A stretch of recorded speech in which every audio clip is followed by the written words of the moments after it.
अफ्रीकी सहरा के वसी व अरीज इलाके में, जहां सूरज तप रहा था और रेत लामुतनाही फैली हुई थी, मीलो नामी एक मुतजस्सिस और बहादुर मीरकित रहता था। अपनी होशियार आंखों और फर्तीला हरकत के साथ मीलो अपने मीरकित कबीले की तलाश में था, हमेशा खतरे दरियाफ्त के आसार के लिए उफुक को स्कैन करता था। एक झुलसा देने वाले दिन, जब मीलो अपनी पिछली टांगों पर खड़ा सहरा का जायजा ले रहा था, किसी चीज ने इसकी गहरी निगाहों को अपनी लपेट में ले लिया। एक चमकती हुई चीज जो रेत में आधी दबी हुई थी। मुतजस्सिस होकर मीलो भाग गया, इसका दिल जोश से धड़क रहा था।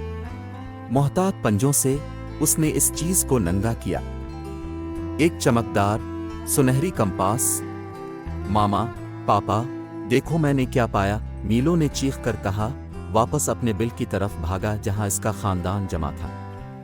इसके वालिदैन मेबल और मैक्स ने हैरत और तजस्सुस के साथ कंपास की तरफ देखा।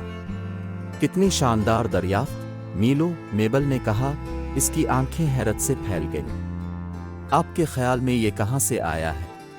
मीलो का दिमाग इम्कानात के साथ दौड़ रहा था।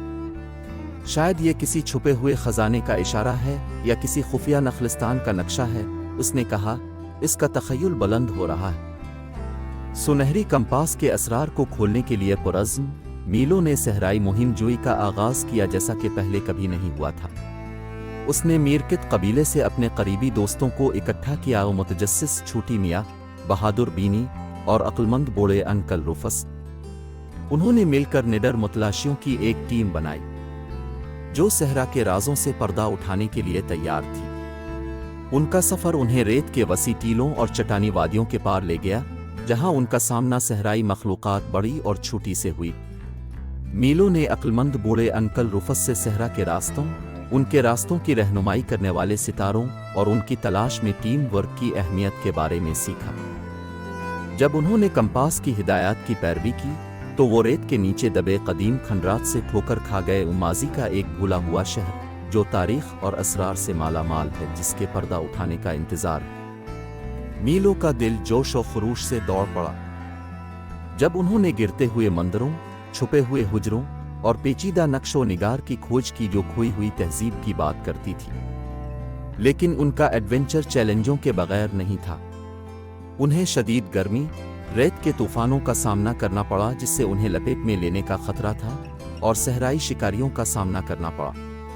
फिर भी हिम्मत और अज़्म के जरिए मीलो और उसके दोस्तों ने हर रुकावट को उबूर किया, अपने सफर के हर कदम के साथ करीब तर होते गए। आखिरकार कदीम शहर के मरकज में उन्हें वो चीज मिल गई जिसकी वो तलाश कर रहे थे। कदीम नमूनों से भरा हुआ एक हुजरा, जिसमें एक नक्शा भी शामिल है जो सहरा में छुपे हुए सरसब्ज नखलिस्तान की तरफ ले जाता है। अपने दिलों में खुशी और कामयाबी के एक नए एहसास के साथ मीलो और उसके दोस्त अपनी सहराई दरियाफ्त की कहानियां सुनाते हुए अपने मीरकित कबीले में वापस आए। सुनहरी कंपास उनकी मुहिम जोई की अलामत बन गया और उनके मुश्तरका तजुर्बात के जरिए मजबूत रिश्ता कायम हुआ। इस दिन से मीलो मीरकात न सिर्फ अपने कबीले की तलाश करने वाले के तौर पर जाना जाता था, बल्कि एक बहादुर मुतलाशी के तौर पर भी जाना जाता था, जिसने सहरा की वसअतों में छुपे खजानों और राजों से पर्दा उठाते हुए नामालूम में जाने की जुर्रत की। और जैसे ही सहरा की रेत के ऊपर सितारे टिमटिमाती हैं, मीलो जानता था कि हर दरियाफ्त एक नए एडवेंचर की शुरुआत होती है, जिसके सामने आने का इंतजार था।